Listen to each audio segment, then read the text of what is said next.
Hey guys, in this video I'll be showing you how you can make a rewind video on Capcut PC.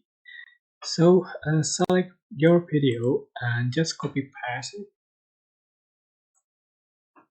Select the second video and just going to tap on reverse button and just going to speed and just going to make it faster.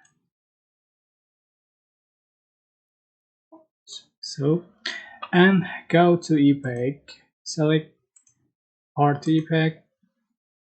Scroll after you find the Posy effect, just tap on it and just for the duration, just put on the second video only. So here we go.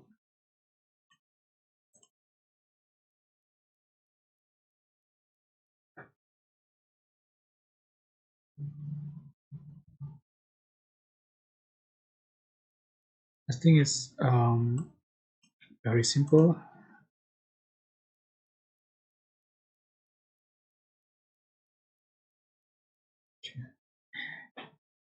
So it's basically, I hope this tutorial was helpful for you. Don't forget to click like, comment, share, and also subscribe. Thank you so much for watching.